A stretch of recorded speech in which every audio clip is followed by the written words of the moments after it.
No matter what RPG you're playing, progression is king, and when it comes to Diablo 4, the team is trying out a few new things to push players forward. My name is Codiak, this is Legacy Gaming, and today we're breaking down important progression systems within Diablo 4. Video games are all about the hunt. It's not a question of destination or journey, it's a matter of understanding that the journey is quite literally what developers design their games around. The team behind Diablo 4 clearly understands this basic concept, as there are a number of new and refreshed systems in their upcoming game that will keep players constantly hunting for ways to push their power level forward. I'll admit, trying to wrap your head around all of these systems for the first time can be a bit of a bear, so let's take it slow and tackle one thing at a time. Keep in mind, some of the specific stats and numbers we talk about might change come launch. Let's start with Renown, an account-wide progression system that not only impacts the character you're currently playing on, but benefits your entire roster of heroes. This system is designed with alts in mind and provides a direct way for players with ambitions to play multiple characters, a way to make that process a bit easier. Renown is a zone-wide reputation system. Each of the major zones have 5 levels of Renown, and by completing different activities, a player can unlock specific account-wide rewards. Discovering areas within a zone rewards 2 Renown, finding an altar of Lilith rewards 5 Renown, unlocking a waypoint rewards 10 Renown, completing side quests rewards 15 Renown, completing dungeons rewards 20 Renown, and liberating a stronghold rewards 50 Renown. Each time you reach a new Renown milestone, you'll receive 2 rewards. At each Renown level, you'll be able to claim bonus XP and 10,000 gold per character. You'll also receive that account-wide reward without needing to claim anything. Level 1 requires 80 Renown and rewards 1 skill point. Level 2 requires 180 Renown and rewards 1 potion charge. Level 3 requires 300 Renown and rewards 1 skill point. Level 4 requires 500 Renown and rewards 1 skill point. And finally, Level 5 requires 800 Renown and rewards 4 Paragon points. The next aspect of progression worth talking about is tied to one of Diablo's most important systems, loot. This is called the Codex of Power, and while we briefly touched on it in our recent video talking about Diablo 4's various selling points to players, it's worth going deeper. The Codex is essentially a collection of most of the legendary aspects in the game. Legendary aspects are special powers that can be imbued on items to greatly influence how a player and their playstyle function in combat. To unlock each aspect, a player must first complete a specific dungeon for the first time. According to the developers, there are nearly 150 dungeons in the game, so putting 2 and 2 together, yeah, there's a lot of aspects to collect. Aspects fall into a few different categories, and while some are generic and can be applied to any class, there are also class-specific aspects that are tailor-made to enhance the performance of certain class abilities. Aspect categories break down into defensive, offensive, resource, utility, and mobility. The real beauty of this system is its flexibility. Say you find a rare weapon out in the world. The stats are perfect, but you want to enhance it with a specific legendary aspect. You can take that to a vendor called the Occultist, enhance it with an aspect, thus transforming that item into a brand new legendary tailor-made for your playstyle. Likewise, you can take an existing legendary weapon and swap out the unique aspect, replacing it with another aspect of your choosing. Keep in mind there are 2 types of aspects. Codec aspects, which can be applied indefinitely to items, and extracted aspects, which are ripped from pieces of gear and are consumed after use. It's also important to note that the process of doing all of this is called imbuing and can only be done once per item. Now there is a catch. This system is incredibly powerful, but without some limitations, it would eventually completely negate the magic of searching for that perfect piece of loot. The 2 restrictions are individual effects from a legendary aspect will always have the lowest possible rolls, and not all legendary aspects are available through the Codex of Power. With all that in mind, I think it's worth looking at a few examples of aspects you can unlock with the Codex of Power system. Rapid aspect is a general aspect that increases the attack speed of your basic skills by 23%. Aspect of Might, another general aspect, gives your basic skills 25% damage reduction for 4 seconds. Now, those might seem a little bland, and I'd agree, which is why you'll also want to hunt down the class-specific aspects like Brawler's aspect, a barbarian aspect that explodes enemies if they're killed within 2 seconds of being damaged by a kick or charge, dealing damage to enemies nearby. or Unyielding Command, a Necromancer aspect that grants your minions plus 70% attack speed and 90% damage reduction while Army of the Dead is active. If it wasn't clear before, hopefully it is now. The Codex of Power is a central pillar of progression in the game, but it's merely a piece of the overall build crafting within Diablo 4.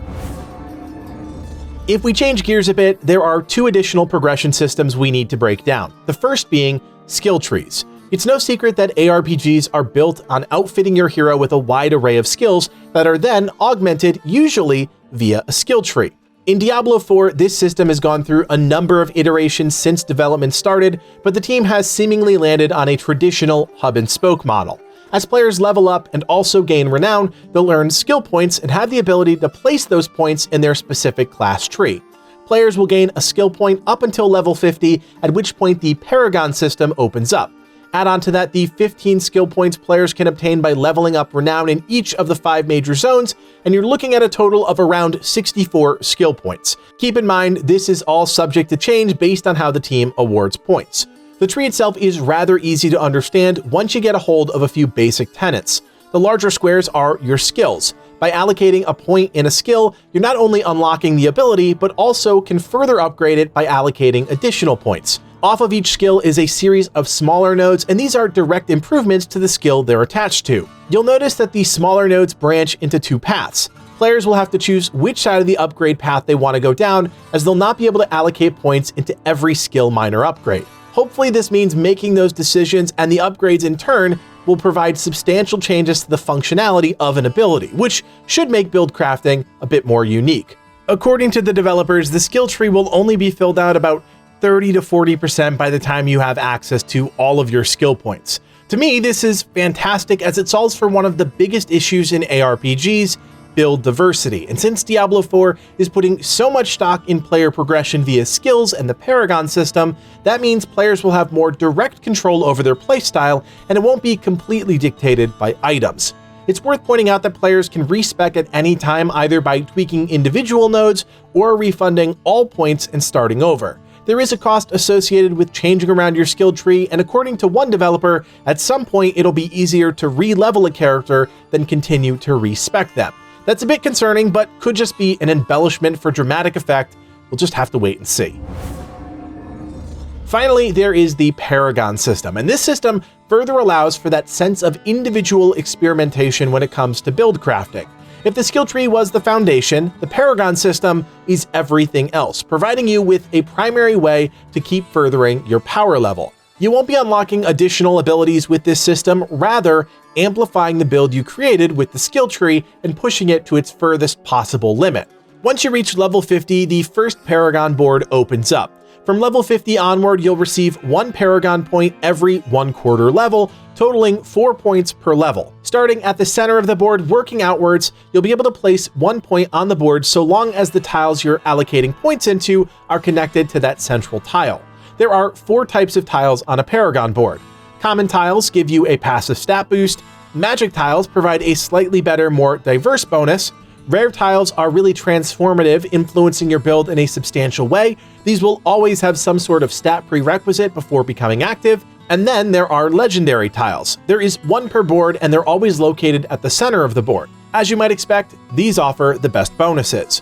As you fill out your Paragon board, you can expand towards the edge and a special gate tile. These gates will allow you to expand onto a new board, and this is the secret to accessing legendary tiles. Before placing that new board, you will have the opportunity to preview and rotate the new board for better optimization. We know that the max level in Diablo 4 is 100. If we do some quick math, level 50 to 100 will net players 200 Paragon points. Plus, you'll receive an additional 20 by capping Renown in each of the 5 major zones, giving you a total of 220 Paragon points. There's one more thing to consider, and that's how glyphs factor into the equation. Glyphs are found throughout Sanctuary and come in different varieties. When socketed into their special tiles, they look at the surrounding tiles and provide different bonuses based on how many of those tiles you have points allocated into. For example, this rare exploit glyph here has a medium radius size, grants 40.5% bonus to all nodes within range, and grants a unique buff. For every 10 dexterity purchased within the radius, you deal 13.5 increased damage to vulnerable targets. So as you can see, it's not just about the tiles, it's about glyphs as well, and you can dramatically impact a character's power if you're strategic about what glyph you use and how to activate them on your Paragon board. If you can wrap your head around these aspects of Diablo 4's progression, then you'll be in great shape come launch on June 6. With the development team approaching Diablo as a live service, I have no doubt additional systems will eventually be added into the mix, which is why understanding these core progression systems are so important. Anyways, friends, this is just our first foray into Diablo 4. We know you guys come to check out the channel for all sorts of games, but if Diablo is on your radar and you want more content like this, including deeper guides and eventually some fun builds, hit that like button and consider subscribing. We also plan on opening up a Diablo 4 clan once the game goes live on June 6, so if that's something you're interested in, consider joining the Legacy Gaming community on Discord. We recently reworked our entire server, so come hang out, win free prizes, talk about games like Diablo 4, and eventually group up with your fellow clanmates. Check out the link in the description below. My name is Codiak, and from everyone here at Legacy Gaming, thanks for watching, and play on.